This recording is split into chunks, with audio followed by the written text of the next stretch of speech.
लगा। एक लंबी गरज के साथ जो दरवाजा स्थिर लग रहा था वह अंततः ऊपर उठने लगा। हालांकि उस छोटी सी दरार से परे एक भयंकर बदबू निकलती हुई महसूस हुई। उफ! गंध इतनी भयंकर थी कि रुद्र प्रताप, जिसने अधोलोक में कई राक्षसों से मिलने के बाद बदबू के प्रति सहनशीलता विकसित कर ली थी, ने अपनी नाक दबाकर पीछे हट गया। जैसे ही वह चक्कर खाते हुए पीछे हटा, उसने दरवाजे की दरार के माध्यम से एक विशाल सुनहरी वस्तु देखी। हालांकि वह इतनी विशाल थी कि आधा उठे हुए पत्थर के दरवाजे के माध्यम से भी पूरी चीज को देखना असंभव था। इसकी रूपरेखा धीरे धीरे प्रकट होने लगी। हालांकि ये कुछ विशाल था जो अपने पूरे शरीर पर फैले सुनहरे शल्कों के कारण चमक रहा था। विशाल पत्थर का दरवाजा लगभग 2/3 ऊंचाई तक उठने के बाद ही वह दरवाजे के माध्यम से उस राक्षस को ठीक से देख पाया। राक्षस की जीवंत छवि को देखकर, जो मानो सीधे किंवदंतियों से प्रकट हुआ हो, रुद्र प्रताप ने खुद से बुदबुदाया, एक ड्रैगन। ये बहुत अच्छा लगता है, लेकिन मैं ड्रैगन नहीं हूं, जवाब आया। यह आवाज इतनी जोरदार थी कि वह पूरी दुनिया में गूंज सकती थी। नजदीक से देखने पर राक्षस का स्वरूप किसी तरह परिचित लग रहा था। तुम? जब उनकी प्रारंभिक मुलाकात के तीव्र प्रभाव का एहसास कम हुआ तो रुद्र प्रताप को लगा कि वह वास्तविकता में लौट आया है। विशाल प्राणी जिसे उसने गलती से ड्रैगन समझ लिया था, वह जल ड्रैगन की तुलना में बेसिलिस्क जैसा अधिक लग रहा था। हालांकि उसके चमकीले सुनहरे शल्कों और सुरुचिपूर्ण फिर भी मजबूत दिखने वाले शरीर की सुंदरता इतनी अभिभूत करने वाली थी कि बेसिलिस्क का राजा, जो बेसिलिस्क का शासक था, भी उसकी तुलना में नहीं ठहर सकता था। तो तुम एक ड्रैकन थे, रुद्र प्रताप ने कहा। हालांकि इसकी शान और उपस्थिति की तुलना जिन अन्य ड्रैकनों को वह जानता था से नहीं की जा सकती थी, लेकिन दूसरा आकृति निश्चित रूप से एक ड्रैकन था। आपसे मिलकर खुशी हुई, अजय सेनापति। सुनहरे शल्कों से ढका एक ड्रैगन सदृश प्राणी ऊर्जा से भरी आंखों से रुद्र प्रताप को देखता रहा। मैं अग्रिप्टस ड्राकानस कबीले का नेता हूँ। जैसे ही रुद्र प्रताप ने ड्राकानस कबीले का संदर्भ सुना, उसके मन में सबसे पहले अर्ध ड्राकन का ख्याल आया। वह चिल्लाया, ओर्तेहागा! उसके चेहरे का रंग बदल गया क्योंकि उसे याद आया कि 1 साल पहले, उस दिन जब डॉन रूस्टर ने बांग दी थी, ओर्तेहागा उसकी भूलभुलैया से गायब हो गया था। अग्रिप्टस एक गहरी मंजिल का ड्यूक था, जिसका उपनाम ड्रैगन सम्राट था, जो अधोलोक में धरती ड्रैगनों के शेष वंशजों पर शासन करता था। वह ताप लहरों का स्वामी भी था। वह अर्ध ड्राकन ओर्तेहागा का पिता भी था, जिसने अपनी वफादारी की शपथ तोड़कर भागने का काम किया था। तब मैं आपसे विदा लेता हूँ। मानो उसने दोनों का परिचय कराकर अपना काम पूरा कर लिया था। छोटी राक्षस लड़की रुद्र प्रताप को बात करने का मौका दिए बिना तुरंत भाग निकली।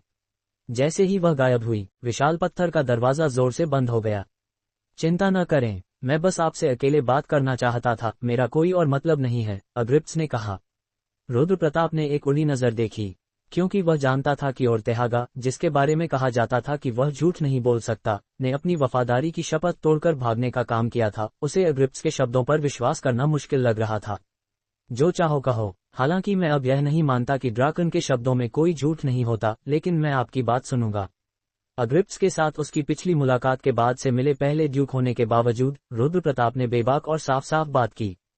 चाहे इसका कारण ये था कि उनके बीच कोई पूर्व शत्रुता नहीं थी, या फिर रुद्र प्रताप को अपनी स्वयं की उच्च स्वामी शक्तियों पर विश्वास था, ये निश्चित था कि दोनों उस क्षण समान थे।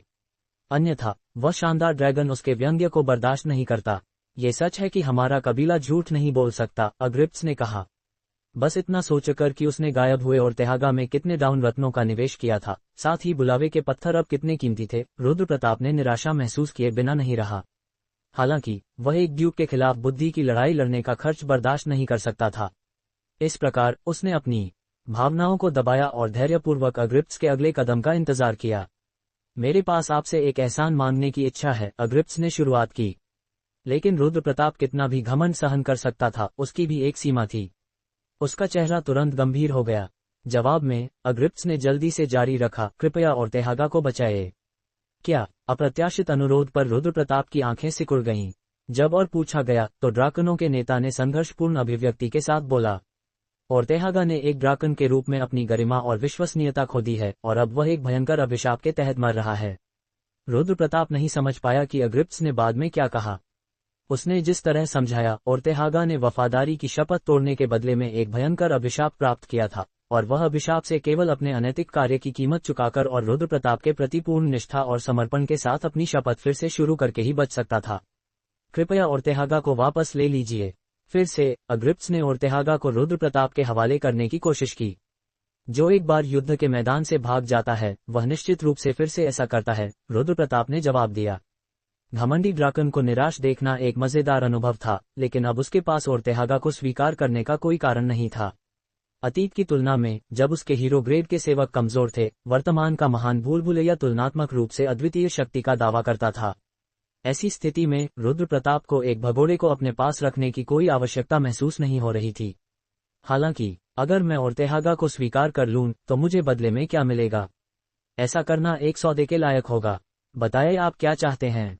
अब से ये सिर्फ इतना मामला था कि घमंडी आत्मसम्मान वाला ड्रैगन अपने ही वंशज के लिए कितना नुकसान उठा सकता है। रुद्र प्रताप ने अपने होठों का एक कोना उठाया और ड्रैगन को देखा। जो मैं चाहता हूं वह। तारांकन तारांकन तारांकन, कैसा रहा? जैसा मैंने कहा था, क्या यह आपके लिए एक काफी फलदायक मुलाकात नहीं थी मेरे प्रभु? अग्रिप्स के साथ मुलाकात खत्म होते ही काला व्यापारी वापसी की यात्रा पर मार्गदर्शक बनने के लिए सही समय पर प्रकट हुआ। यह एक कीमती अनुभव था, क्योंकि मैं फिर कभी घमंडी ड्रैगनों को सिर नहीं झुकाते देख पाऊंगा। अगर ये तथ्य न होता कि उनकी संख्या बहुत कम रह गई है, तो उनका नेता आपको छोड़े हुए ड्राकन के लिए इस हद तक समझौता कभी न करता। रुद्र प्रताप ने उस तथ्य से इनकार नहीं किया। हालांकि यह एक बार की मुलाकात थी, लेकिन ड्रैगन इतना जिद्दी था कि यह विश्वास करना मुश्किल था कि वह उस फुसलाने वाले ओर्तेहागा का पिता था। अगर ओर्तेहागा न होता तो 9वीं मंजिल का विजेता और अजेय सेनापति ऐसा दृश्य कभी न देख पाता। उसने टिप्पणी की, ये संभव है कि उसने इसे ज्यादा नहीं सोचा हो, ये देखते हुए कि मैं एक छोटे जीवन वाला धरतीवासी हूँ। काले व्यापारी ने न तो पुष्टि की और न ही इनकार किया। जब उसने जवाब दिया, फिर भी प्रभु का कुछ भी खोना नहीं था। अब आपके पास एक सेवक है जिसका आप किसी भी हद तक उपयोग कर सकते हैं, और साथ ही आपके पास ड्रैगन सम्राट, जो गहरी मंजिलों में सबसे शक्तिशाली ड्यूक में से एक है, की सुरक्षा भी है। जब काम की बात आती है तो आपने लगभग जैकपॉट ही मार लिया है। आमतौर पर निष्पक्ष काले व्यापारी को भी आज थोड़ा मतलबी लग रहा था। रुद्र प्रताप ने थोड़े सिकुड़े हुए माथे के साथ काले व्यापारी को देखा और उसके गोल चेहरे के भावों से पहचाना कि उसे कुछ कहना था। सोचकर कि काला व्यापारी एक आसान सी बात पूछने का मौका तलाश रहा था, उसने पूछा, क्या आपको मुझसे कुछ मांगना है? काला व्यापारी तुरंत कार्रवाई करने लगा। सेम बेड, डिफरेंट ड्रीम्स 1, एक ही बीजियो नाम के लिए महत्यापारियों नाम है बेड पर लिपे। तारांकन एक ही बीजल व्यापारी, काले व्यापारियों ने व्यापारी योजना बनाकर अल्पविराम। तारांकन तारांकन यह एक विशेष वस्तु है जिसे काले व्यापारियों ने पूरी तरह से नीलामी शुरू कर दिया गई थी कि काले व्यापारी ने बोली लगाने वाले का मूल्यांकन करने के लिए हैं। उसने गंभीर स्वर में कहा, यह व्यापारी की मात्र एक विशेष वस्तु है जिसे काले व्यापारियों ने पूरी तरह से नीलामी शुरू कर दिया गई थी। काले व्यापारी ने बोली लगाने वाले का मूल्यांकन करने के लिए हैं।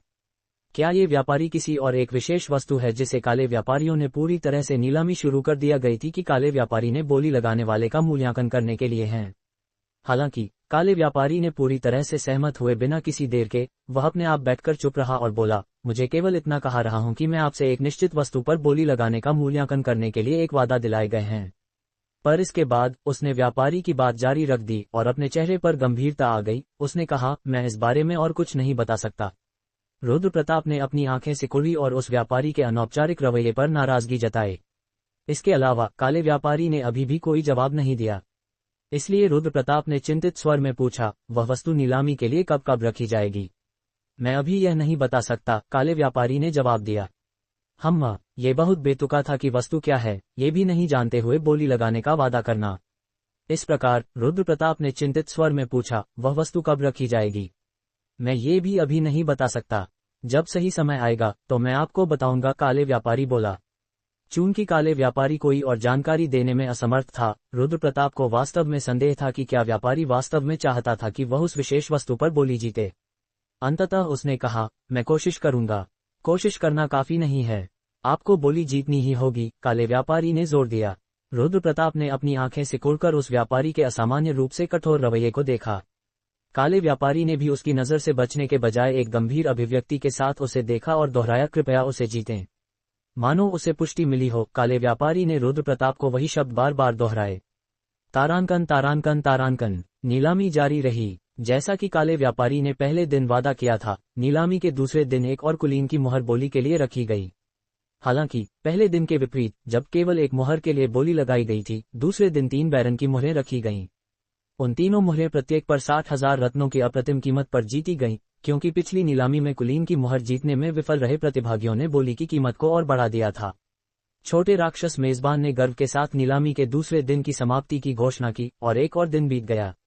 तीसरे दिन भी इसी तरह का दृश्य दोहराया गया। अंतर केवल इतना था कि तीसरे दिन नीलामी के लिए 5 मोहरें रखी गईं, जो कि दूसरे दिन से अधिक थीं। इस बार भी मोहरें उच्च कीमतों पर बिकी और प्रतिभागियों के बीच खुशी और खुशहाली का माहौल दिखाई दिया।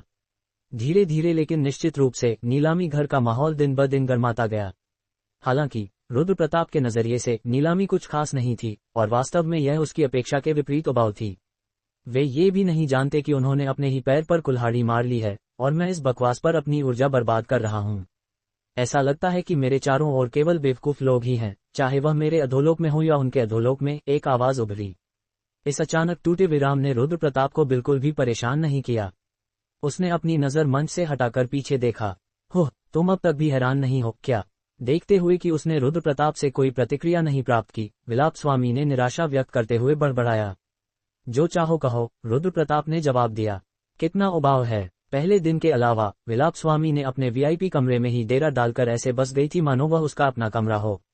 बेशर्मी से उसके कमरे पर कब्जा करने के बाद शिकायत करते हुए उसे देखना हास्यास्पद था, लेकिन जब भी वह आती थी वह अधोलोक की परिस्थितियों के बारे में बात करती थी और उसकी मुलाकातें काफी फायदेमंद थीं, इसलिए रुद्र प्रताप को उसे मना करने का कोई कारण नहीं मिला। उसे आज भी किसी और विषय पर बात करने में दिलचस्पी दिख रही थी, क्योंकि वह धीरे धीरे बातचीत में शामिल होने लगी। एक गंभीर बातचीत शुरू होने का एहसास होते ही बिल्ली जाति कैटफॉक की महिला ने जल्दी से समझ लिया और अपनी सीट से खड़ी हो गई। मैं आज विदा लेती हूँ, अगर आपको कुछ चाहिए हो तो कृपया बताएं। तुम रह सकती हो, जानती हो। कमरे से बाहर जाकर अपने आप को परेशानी क्यों दे रही हो? विलाप स्वामी ने खेल खेल में बिल्ली जाति की महिला को जाने से रोका। मुझे डर है कि मेरी उपस्थिति हमारे कीमती अतिथियों की बातचीत में बाधा बनेगी, बिल्ली जाति की महिला ने जवाब दिया। मुझे इससे कोई फर्क नहीं पड़ता और असल में ये कुछ जरूरी नहीं है। विलाप स्वामी ने उसकी ओर देखकर मुस्कुराए, लेकिन बिल्ली जाति की महिला तुरंत उसके आदेश को नहीं मान सकती थी। वह खाली माथे के साथ बैठी रही, सोच रही थी कि अगर उसने कुछ ऐसा सुन लिया जो उसे नहीं सुनना चाहिए था तो क्या वह व्यर्थ में मर जाएगी। भ्रमित और पथभ्रष्ट होकर निम्नदास के पास कांपने के सिवा और कुछ नहीं था। रुद्र प्रताप ने पूरा दृश्य देखा और जीभ चटकाए। उसने विलाप स्वामी को मुस्कुराते हुए देखा, जिसकी नीली आंखों में उसका दुष्ट क्रूर स्वभाव झलक रहा था, और बिल्ली जाति की महिला को जाने के लिए हाथ हिलाया।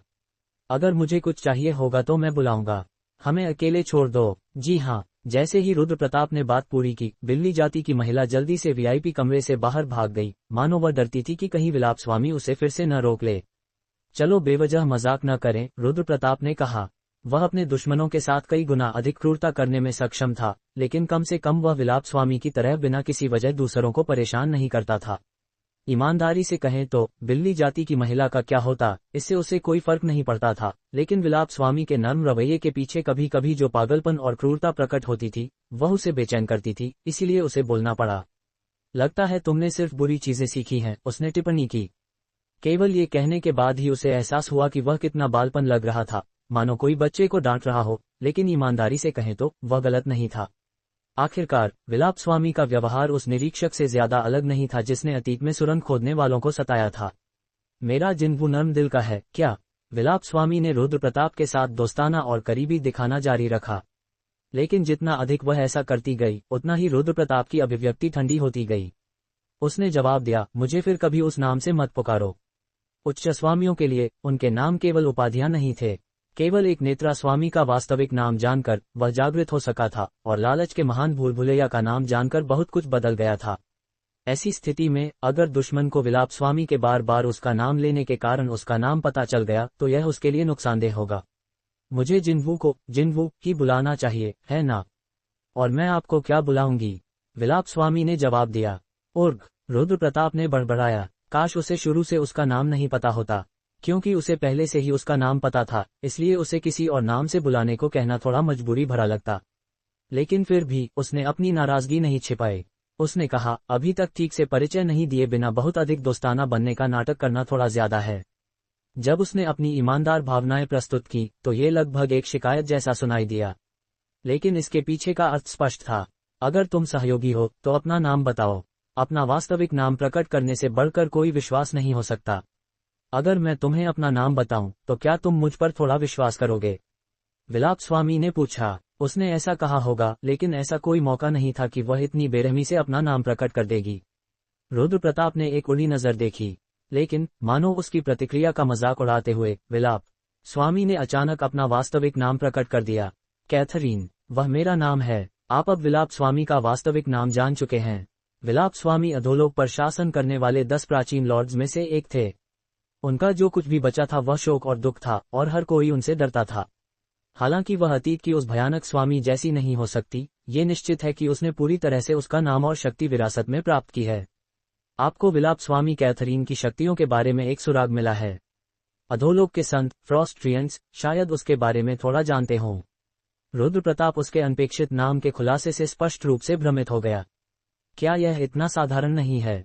खैर, आपके विपरीत मेरा नाम वह नहीं है जो मुझे प्रदान किया गया था, विलाप स्वामी ने टिप्पणी की। अधिकांश कालकोठरी शिशुओं के नाम अधोलोक के अन्य मरणासन सुरंग खोदने वालों से लिए गए थे, और उसका नाम ऐसा लग रहा था कि वह कोई अलग नहीं थी। अब क्या तुम मुझ पर भरोसा कर सकते हो? उसने पूछा। हम बस इसलिए कि रुद्र प्रताप को उसका नाम पता चल गया था, इसका मतलब यह नहीं था कि सारी अनिश्चितता और अविश्वास तुरंत दूर हो जाएंगे। फिर भी यह एक तथ्य था कि उसके लिए अपना वास्तविक नाम उसे बताना एक बहुत बड़ा निर्णय था। इसके लिए धन्यवाद, वह अब ठंडे अंदाज में जवाब नहीं दिया और केवल एक मुस्कान दी। विलाप स्वामी कैथरीन को भी उसके बदले हुए रवैये का एहसास था, क्योंकि उसने और जोर दिए बिना विषय बदल दिया।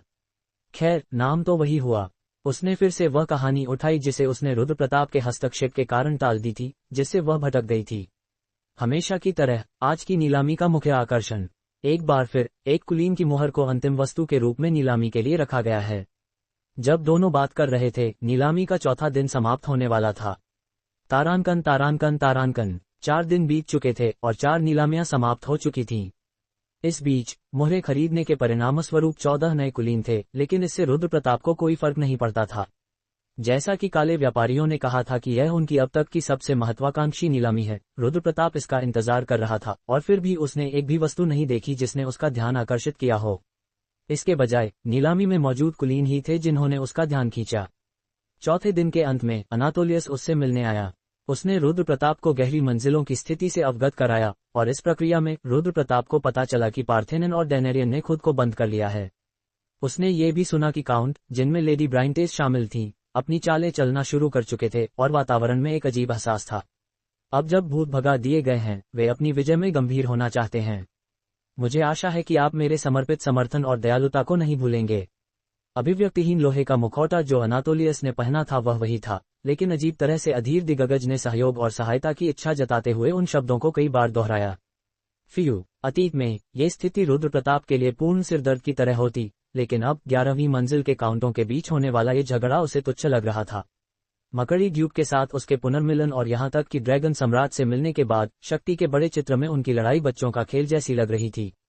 वास्तव में अनातोलियस अब पहले जितना खतरनाक नहीं लग रहा था, न ही वह प्रभावशाली। इसके अलावा वह अब उच्च स्वामी के पद पर आरूढ़ हो चुका था और कुलीनों के बीच की सत्ता के संघर्ष से अलग हो चुका था, और इसलिए उसकी रुचि अब केवल काउंट की मुहरों तक सीमित थी।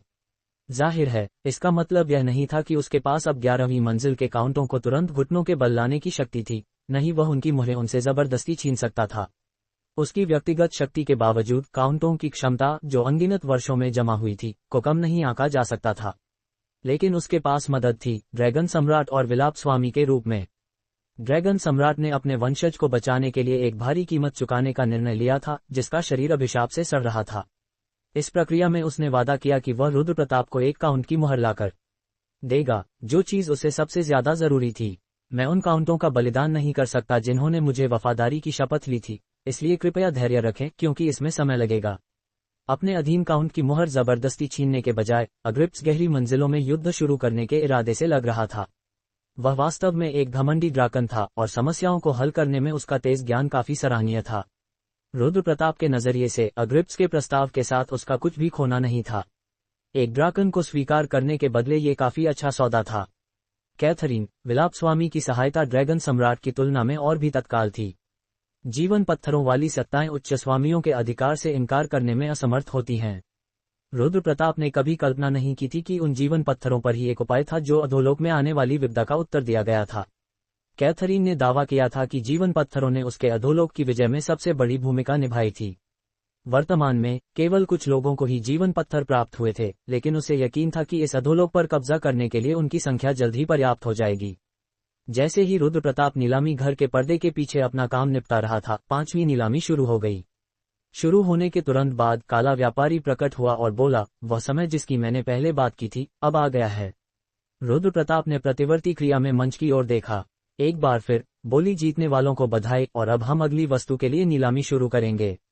मेजबान, जिसने अभी अभी अपना काम पूरा किया था, चिल्लाया, क्या तुम अभी कह रहे हो? रुद्र प्रताप ने पूछा। मंच पर पेश की जा रही नवीनतम वस्तु को थामे हुए मेजबान का रवैया बहुत हल्का फुल्का था।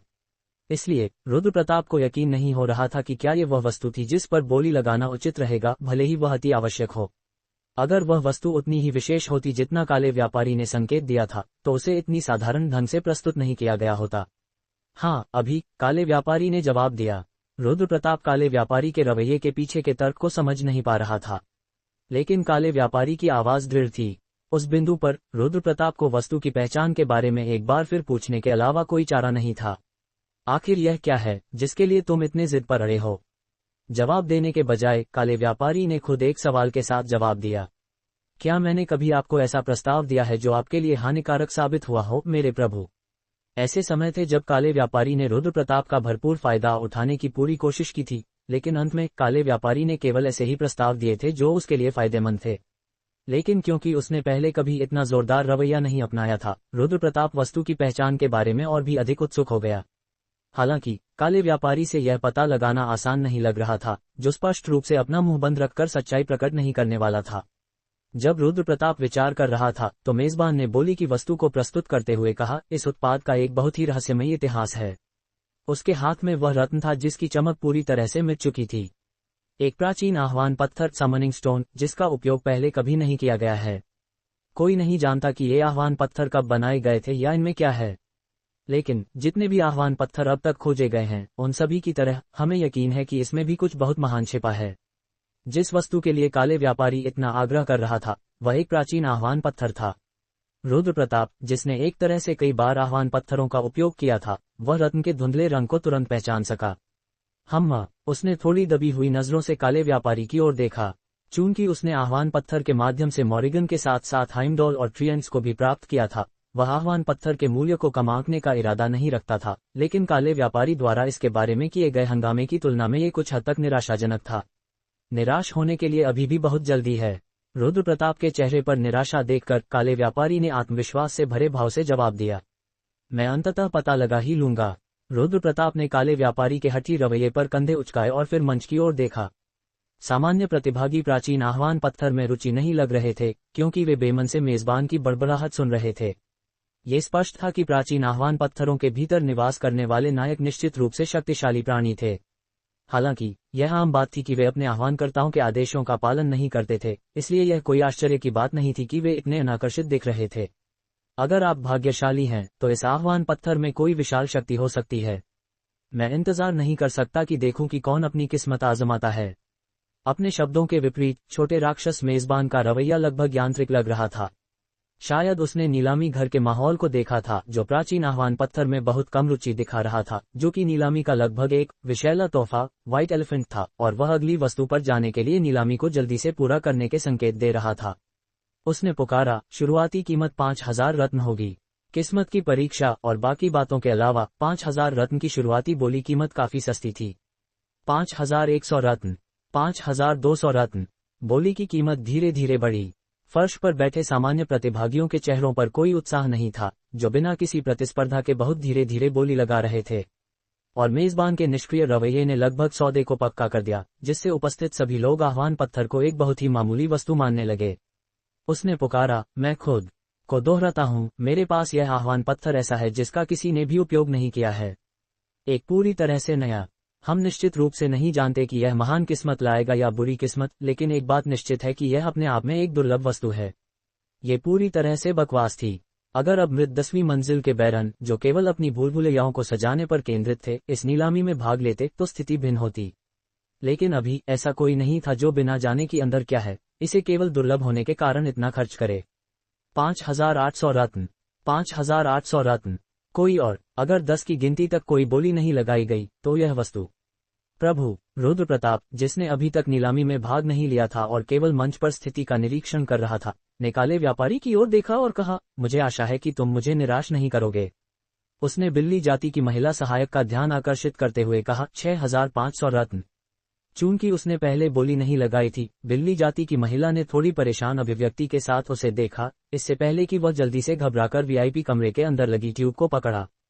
6500 रत्न। उसने राहत की सांस ली क्योंकि उसने बोली बंद होने से ठीक पहले रुद्रप्रताप की बोली जमा करा दी।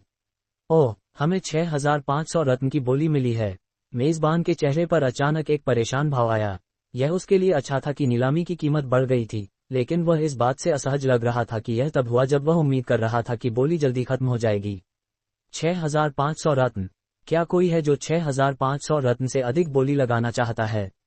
7000 रत्न। नई बोली पर मेजबान की आंखें फैल गईं। 8000 रत्न। रुद्रप्रताप ने इस घोर बाधा पर अपना माथा सिकोड़ा और फिर से बोली का आदेश दिया। बिल्ली जाति की महिला अब गहराई से शामिल हो चुकी थी, क्योंकि उसने एक दहाड़ के साथ नवीनतम मूल्य प्रस्तुत किया। ओह, ऐसा लगता है कि इस वस्तु ने हमारे कीमती मेहमानों का ध्यान आकर्षित कर लिया है। मेजबान माहौल में उलझ गया था, क्योंकि वह अतिरिक्त बोली लगाने वालों की तलाश में इर्द गिर्द देख रहा था। 10,000 रत्न। फिर से किसी एक वीआईपी कमरे में किसी ने उच्च बोली लगाए। 11,000 रत्न। रुद्रप्रताप इस बाधा से थक गया था और जब उसने फिर से अपनी बोली प्रस्तुत की तो उसने कीमत को 1000 रत्न बढ़ा दिया। हालांकि प्रतिद्वंद्वी भी बोली जीतने के लिए दृढ़ प्रतीत हो रहा था, क्योंकि उसने भी उसकी बोली से ऊपर की कीमत बता दी। ओह, मुझे आश्चर्य है कि वह कौन है। क्या कुलीनों के पास उन प्राचीन नायकों को वश में करने का कोई तरीका है? नीलामी घर का माहौल, जो कुछ हद तक ठंडा पड़ गया था, फिर से गर्माने लगा। अधिकांश प्रतिभागी वास्तविक वस्तु की तुलना में वीआईपी के बीच प्रतिस्पर्धा को देखने में अधिक रुचि रखते थे। 13,000 रत्न। 14,000 रत्न। बोली की कीमत आसमान छूने लगी। अब प्राचीन आह्वान पत्थर की कीमत किसी भी अन्य लोकप्रिय वस्तु से अधिक थी।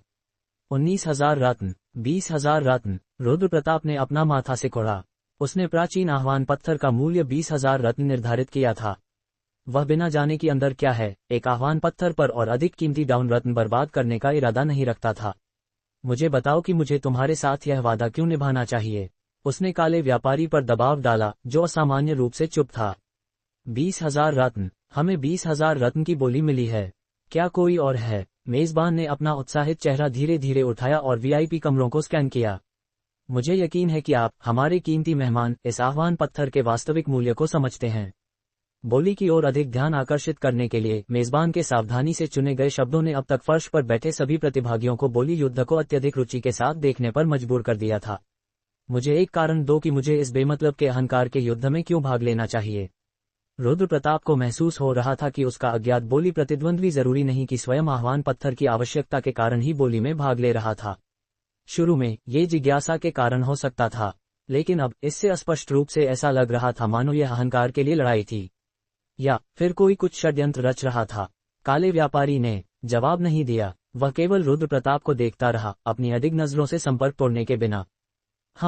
काले व्यापारी को उसे ऐसे देखने का तरीका किसी तरह रुद्रप्रताप को चिढ़ा गया, जिसने एक आवाज निकाली जैसा कि उसने बिल्ली जाति की महिला की ओर इशारा किया।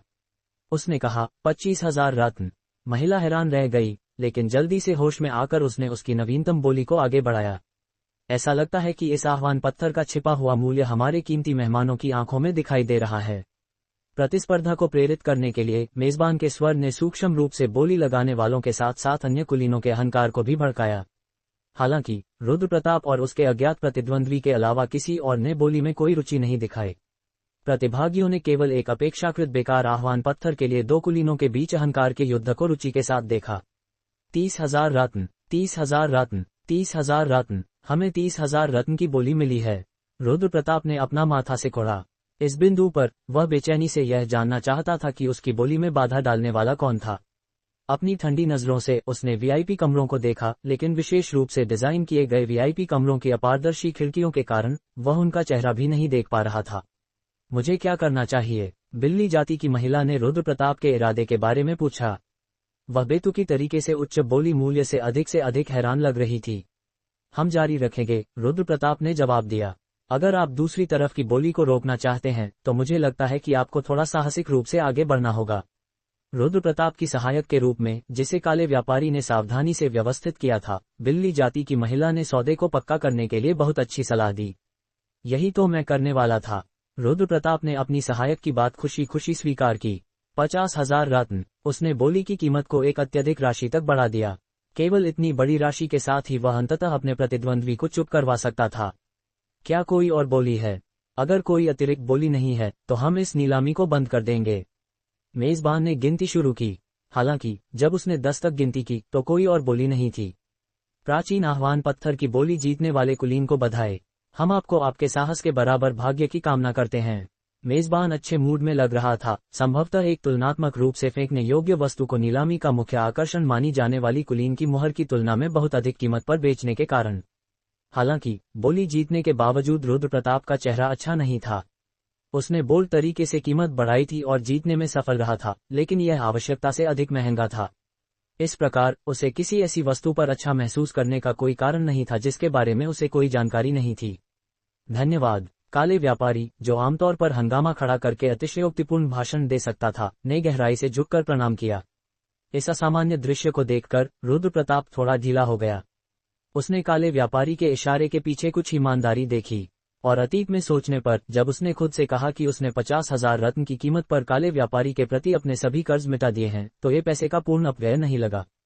अंकों के साथ अच्छा रहने वाले काले व्यापारी के लिए ये स्पष्ट था कि वह अंततः एक तरह से रुद्र प्रताप को चुकाएगा। यह बिल्ली जाति की महिला, जो दोनों की बातचीत के दौरान कुछ देर के लिए चली गई थी, एक बंद बक्से के साथ वापस आए।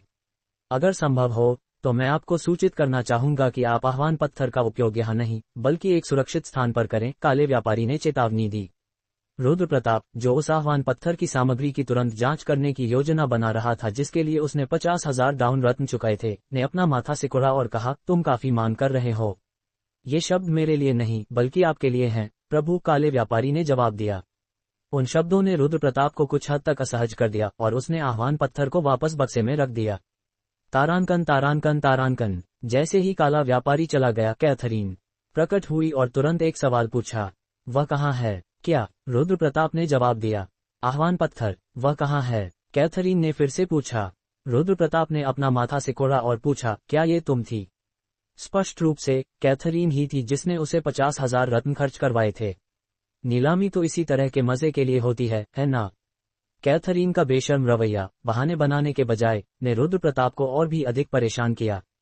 उसने जल्दी से पूछा, वह छोड़ो, वह कहाँ है? उसे बिना किसी माफी के आह्वान पत्थर के पीछे भागते देखकर रुद्र प्रताप चिढ़ने लगा। उसके चेहरे का भाव देखकर कैथरीन की आंखें फैल गईं, क्योंकि उसने पूछा, क्या आप बस मात्र 50,000 रत्न खर्च करने के कारण नाराज हो रहे हैं? एक उच्च स्वामी होने के नाते मात्र 50,000 डाउन रत्न के लिए उसके परेशान होने पर कैथरीन के नाराज होने का अभिनय देखकर रुद्र प्रताप को अपना व्यवहार हंसोड़ लगा। उसने सतह पर संघ पर छापा मारकर अविश्वसनीय मात्रा में डाउन रत्न प्राप्त कर लिए थे, इसलिए उसके नजरिए से यह एक बड़ा खर्च नहीं था। बस उसे अपने सौदे का मूल्य कुछ हद तक प्रतिकूल लगा, ये देखते हुए कि उसने कितना खर्च किया था। कैथरीन ने एक अजीब नजर से उसे देखा। तुमने ये भी नहीं जाना कि यह क्या है, और फिर भी तुमने इसके लिए इतनी ऊंची कीमत चुकाए। उसे किसी तरह आह्वान पत्थर की पहचान पता लग रही थी। क्या तुम जानती हो कि यह क्या है? रुद्र प्रताप ने बक्सा निकाला और पूछा। कैथरीन का चेहरा अचानक बदल गया। रुद्र प्रताप ने सहज ही एक कदम पीछे लिया, लेकिन बक्से की ओर कैथरीन की नजर नहीं बदली। उसने शुरू किया, उसका स्वर स्पष्ट रूप से बदल रहा था, तुम। रुद्र प्रताप तब सतर्क हो गया जब उसने उसकी आवाज सुनी। और इसके साथ हम आज की नीलामी का समापन करते हैं। हम कल आज से कहीं अधिक मूल्यवान वस्तुओं के साथ वापस आएंगे। नीलामी के समापन की घोषणा करते हुए मेजबान की सुखद आवाज खिड़की के बाहर से सुनाई दी। हालांकि वीआईपी कमरे के अंदर रुद्र प्रताप पर आसन खतरे की एक भावना मंडराने लगी और स्थिति खतरनाक दिखने लगी। कितना पागलपन भरा है! क्या आपको चीजों का एहसास स्वाभाविक रूप से होता है, या आप किसी और की मदद ले रहे हैं? कैथरीन ने अंततः बोला, जैसे वह बिजली गिरने की प्रतीक्षा कर रही हो। वह कोई मामूली आह्वान पत्थर नहीं है। कैथरीन आह्वान पत्थर की पहचान प्रकट करने के लिए पूरी तरह तैयार लग रही थी, लेकिन अचानक दरवाजा खुला और काले व्यापारी ने सही समय पर हस्तक्षेप करते हुए उसे आगे बोलने से रोक दिया। उसने कहा, अभी नहीं। कैथरीन ने काले व्यापारी को घूरा, जो ऐसा व्यवहार कर रहा था मानो वह पूरे समय कमरे के अंदर की बातचीत सुन रहा था। ये तुम थे, है ना? उसने पूछा। काले व्यापारी के चेहरे पर परेशानी के भाव थे। वह कैथरीन की नजरों से बचते हुए ऐसे शब्द बोल रहा था जो संदर्भ से बाहर कोई मतलब नहीं रखते थे, लेकिन वह उसे लगातार घूरती रही और लंबे समय के बाद वह अंततः झुक गया और आत्मसमर्पण करते हुए कहा, कृपया हमारे काले व्यापारियों के साथ की गई शपथ को मत भूलिए। क्या शपथ? ये तो बस लेन देन है, कैथरीन ने जवाब दिया। उसके सूक्ष्म स्वर के बावजूद उसकी अभिव्यक्ति अभी भी नहीं सीधी हुई थी। उर्ग। आमतौर पर चुप रहने वाले काले व्यापारी ने आत्मसमर्पण और गंभीरता के साथ कैथरीन की ओर देखा। खैर ठीक है, तुम्हारे पास भी कोई योजना होगी, इसलिए मैं भी अपना बेमतलब का हस्तक्षेप बंद करती हूँ। कैथरीन के पास लगता था कि अन्य विचार थे, क्योंकि उसने जल्दी से अपना रवैया बदल लिया। तुम लोग अभी किस बारे में बात कर रहे हो, मुझे बातचीत से बाहर रखते हुए? रुद्र प्रताप, जो बातचीत से अलग हो चुका था, ने देर से हस्तक्षेप किया।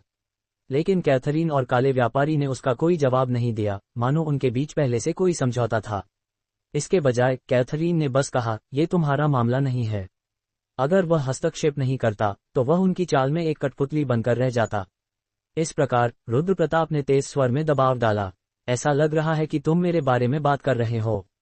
मुझे जानना होगा। लेकिन जाहिर है काला व्यापारी और कैथरीन कोई साधारण प्राणी नहीं थे। एक अधोलोक का व्यापारी था जो जितना चाहे उतना हठी था, और दूसरी एक उच्च स्वामी थी जो उतनी ही कपटी थी जितनी शक्तिशाली। उन्होंने उसकी बढ़ती उपस्थिति को बेध्यानी से नजरअंदाज कर दिया। बस एक चीज है जो तुम्हें जानने की जरूरत है, कैथरीन ने अचानक कहा। रुद्र प्रताप आगे बढ़कर बोलने ही वाला था, लेकिन वह चुप रह गया क्योंकि कैथरीन ने जारी रखा, तुम्हें एक काफी अच्छा प्रायोजक मिला है। रुद्र प्रताप को इन शब्दों के पीछे का अर्थ समझ पाने से पहले ही काले व्यापारी ने चिल्लाकर कहा, विलाप स्वामी। रुद्र प्रताप काले व्यापारी की आवाज में आई तत्कालता से हैरान रह गया, जो अतीत में दिखाए गए उसके अतिशयोक्तिपूर्ण रवैये से बिल्कुल भिन्न थी।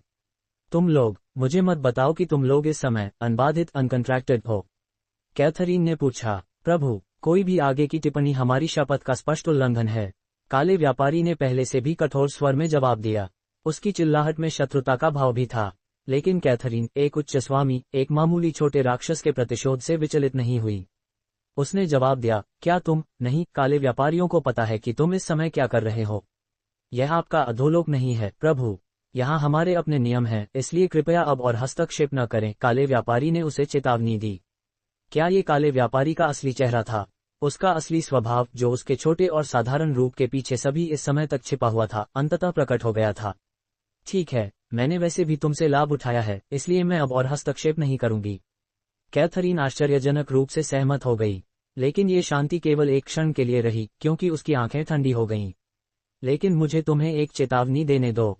अचानक वह एक उच्च स्वामी की अपेक्षित भयंकर उपस्थिति का प्रदर्शन करने लगी। अगर तुम कुछ चाहते हो तो पैरों पर गिरकर भीख मांगो। अगर तुमने अपने उस मूर्ख सिर पर भरोसा किया और उसे धोखा देने की सोची, तो अंत अच्छा नहीं होगा। कितने भयावह शब्द थे, खासकर जब वे काले व्यापारियों की ओर निर्देशित थे, जो एक ऐसा संगठन था जो गहरी मंजिल के कुलीनों के बीच भी सम्मान की आज्ञा देता था। हालांकि सबसे निम्न दासों की तरह व्यवहार किए जाने के बावजूद काले व्यापारी ने जवाब नहीं दिया। अच्छा, मैं इसे इस रूप में लूंगा कि तुमने मेरी बात समझ ली है। काले व्यापारी को चेतावनी देने के बाद कैथरीन ने रुद्र प्रताप की ओर देखा। हालांकि उनकी हड़पी हुई शक्ति और शान अधोलोक में बिखर चुकी है और उनका प्रतिष्ठा पहले जैसा मजबूत नहीं रहा, लेकिन उच्च स्वामी अधोलोक के निरपेक्ष और अधिकारी शासक हैं। उसकी आवाज उस समय से कई गुना अधिक ठंडी थी जब वह काले व्यापारी से बात कर रही थी। उसने शत्रुतापूर्ण स्वर में जारी रखा, तुम्हारी अज्ञानता तुम्हारे भाग्य की रक्षा कभी नहीं करेगी, इसलिए अपनी आंखें खुली रखो और बिना बादल के साथ सब कुछ देखो। किसी भी व्यक्ति को माफ न करो जो तुम्हें धोखा दे और तुम्हारा लाभ चाहे। रुद्र प्रताप जवाब देने में असमर्थ था, लेकिन जवाब का इंतजार किए बिना कैथरीन ने एक आवाज निकाली, मैं आज बातचीत के मूड में नहीं हूँ, मैं आगे बढ़कर विदा लेती हूँ। ये कहकर उसने वीआईपी कमरे का दरवाजा खोल दिया। मेरे शब्दों पर ध्यान देना। रुद्र प्रताप को यकीन नहीं था कि वह किससे बात कर रही थी जब वह कमरे से बाहर निकली, लेकिन उसने अनजाने में ही उसके शब्दों पर विचार किया। तारांकन धम, तारांकन। जैसे ही कैथरीन कमरे से बाहर गई, बिल्ली जाति की सहायक, जो बड़ी मुश्किल से टिकी हुई थी, फर्श पर गिर गई। उस जैसी एक साधारण प्राणी के लिए दो उच्च स्वामियों की उपस्थिति संभालना बहुत मुश्किल था। हालांकि न तो रुद्र प्रताप और न ही काले व्यापारी ने उस पर कोई ध्यान दिया। काले व्यापारी ने रुद्र प्रताप की नजरों से बचना जारी रखा, जबकि रुद्र प्रताप केवल उस दिशा में बेमन से देखता रहा जहां कैथरीन गई थी। तब मैं आपसे विदा, मुझे बस यही लग रहा है कि कुछ ऐसा है जिसका मुझे पता नहीं है। रुद्र प्रताप ने ठंडे ढंग से काले व्यापारी को बुलाया, जो कमरे से बाहर निकलने के लिए तैयार हो रहा था। ये चीज क्या है जो ऐसा लगता है कि केवल तुम दोनों समझ रहे हो जबकि मुझे इससे बाहर रखा हुआ है? मुझे बताओ कि मैं यहाँ क्या खो रहा हूँ। कैथरीन की कहानी ने एक बहुत छोटा सा दरवाजा खोल दिया था, लेकिन रुद्र प्रताप ने उस मौके को नहीं गंवाया। जैसा कि आप जानते हैं, हम काले व्यापारियों के व्यक्तिगत व्यापारी आशाजनक भूल-भुलैया स्वामियों को प्रायोजित करते हैं। काले व्यापारी ने शुरुआत की, मैं भी तुम्हें चेतावनी दे रहा हूँ। देखते हुए कि काला व्यापारी बहाने बनाना शुरू कर रहा था, रुद्र प्रताप की आंखें चमक उठीं। इसे छिपाओ मत, मुझसे झूठ मत बोलो, मुझे फिर कभी तुम्हारे कारण शर्मिंदा होने की स्थिति में न आने दो। रुद्र प्रताप ने सोचा होगा कि उसे बस जीवित रहना है, लेकिन उसका भी अपना सम्मान था। कैथरीन की नज़र, जो उसे ठंडी तरह से नीचे देख रही थी, अभी भी मौजूद थी और उसका दिल ठंडा कर रही थी। अगर कुछ भी ऐसा है जो तुम मुझसे छिपा रहे हो, तो बेहतर होगा कि तुम मुझे इसके बारे में अभी बताओ। क्योंकि इस समय, रुद्र प्रताप ने भयंकर रूप से गरजा, मुझे लग रहा है कि मुझे मूर्ख बनाया गया है। काला व्यापारी अंततः चला गया। भारी दबाव के बावजूद उसने अंत तक बात नहीं की। उसने केवल रुद्र प्रताप से नीलामी के अंतिम दिन तक प्रतीक्षा करने का अनुरोध किया। कृपया तब तक धैर्यपूर्वक प्रतीक्षा करें। जिस तरह उसने उच्च स्वामी की उपस्थिति के भारी दबाव के बावजूद बात नहीं की, निश्चित रूप से कुछ ऐसा था जो काला व्यापारी छिपा रहा था। लेकिन रुद्र प्रताप को नहीं पता था कि वह क्या था, इसलिए वह केवल वादे के अनुसार नीलामी के अंतिम दिन के आने की उम्मीद कर सकता था। किसी तरह नीलामी हर गुजरते दिन के साथ अधिक से अधिक जटिल होती जा रही थी, और रुद्र प्रताप ने महान भूल भुलैया को याद करना शुरू कर दिया था। फियू, उसने एक लंबी, गहरी सांस ली, इससे पहले कि दरवाजे पर खटखटाने की आवाज ने उसे बाधित किया। मैं हूँ। कैथरीन एक मित्रवत पड़ोसी के रवैये के साथ प्रकट हुई, जो आकस्मिक रूप से मिलने आए हो। उस ठंडी नजर के साथ जो उसने अभी अभी दिखाई थी, वह कहीं नहीं दिख रही थी। हो सकता है कि मैंने अभी अभी ऐसा बोला हो, लेकिन मुझे अभी भी लगता है कि तुम्हें विस्तार से जानकारी देना बेहतर होगा। जल्दी जल्दी कदमों से वह उसके पास बैठ गई, लेकिन इससे पहले कैथरीन ने रुद्र प्रताप के चेहरे को ध्यान से देखते हुए कहा, मुझे तुम्हारे जागृत होने की कहानी सुननी होगी। रुद्र प्रताप ने विवरण नहीं छिपाया। आखिरकार, कुछ जीतने के लिए कुछ खोना पड़ता है, और उसने उस जानकारी को छिपाने में कोई फायदा नहीं देखा जिससे वह स्वयं पता लगाना चाहता था। इस प्रकार, एक छोटे से हिचकिचाहट के बाद उसने सभी कारणों और घटनाओं का खुलासा किया जिसके कारण वह जागृत हुआ था। लेकिन उसने चमक के स्वामी लॉर्ड ऑफ ब्रिलियंस के साथ अपनी मुलाकात का विवरण नहीं बताया, क्योंकि वह अभी भी उस पर पूरी तरह से भरोसा नहीं कर सकता था। और इसी से तुम और काले व्यापारियों की नीलामी तक का सिलसिला जुड़ता है, रुद्र प्रताप ने निष्कर्ष निकाला। लेकिन कैथरीन चुप रही, अपने विचारों में डूबकर अपना माथा सिकुड़ती रही। ऐसा लगता है कि कुछ गड़बड़ हो गई है। एक समय के बाद उसने बहुत दबे हुए स्वर में कहा, उत्तराधिकारी को दिए जाने वाली सबसे महत्वपूर्ण चीज अभी तक नहीं पहुंचाई गई है। अब वह किस बारे में बात कर रही है? रुद्र प्रताप ने सोचा, क्योंकि वह भी अपना माथा सिकुड़ने लगा।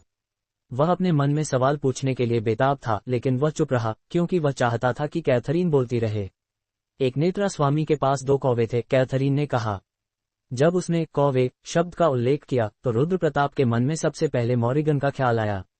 इससे पहले कि उसे काला मृत्यु कौवा बुलाया जाता, उसे युद्ध का कौवा बुलाया जाता था। एक कौवा अपनी शक्तियों का प्रदर्शन करने के लिए स्वामी के पास से चला गया, जबकि दूसरा उसकी रक्षा के लिए स्वामी के पास रहा। कैथरीन ने 2 कौवों की कहानी सुनाई। एक काला मृत्यु कौवा था जो स्वामी के लिए कार्य करना चाहता था, जबकि दूसरा श्वेत कौवा उसके पास खड़े रहकर उसकी रक्षा करना चाहता था। ऐसा कहा जाता था कि दोनों में से एक कौवा स्वामी की इच्छाओं और इरादों को पूरा करता था, जबकि दूसरा उसके स्वस्थ मस्तिष्क और यादों को संभालता था। मूल रूप से अब तक तुम्हारे पास दोनों कौवे होने चाहिए थे, लेकिन तुम्हारे पास केवल मृत्यु कौवा है। ये सामान्य नहीं है, और उसकी कहानी इतनी भी नहीं थी। लेकिन समस्या यह है कि श्वेत कौवा प्रकट नहीं हो रहा है। अगर श्वेत कौवा यहाँ कहीं होता, तो मैं इतना अधीर नहीं होती। कैथरीन के चेहरे पर एक गंभीर, फिर भी किसी तरह निराशाजनक भाव था। मृत्यु कौवा केवल एक निष्पादक है जो स्वामी के दुश्मनों से लड़ता है और उनका संहार करता है। लेकिन श्वेत कौवा इससे भिन्न है। श्वेत कौवा स्वयं एक नेत्रा स्वामी की स्मृति और शक्ति है। कैथरीन ने शोक व्यक्त किया कि इस दर पर रुद्र प्रताप एक अधूरा स्वामी बना रहेगा और उसे अपनी अज्ञानता के पीछे का कारण खोजना होगा। बिल्कुल सही, मैंने विलाप स्वामी की स्मृति को पूरी तरह से विरासत में प्राप्त किया है, कैथरीन ने जोड़ा।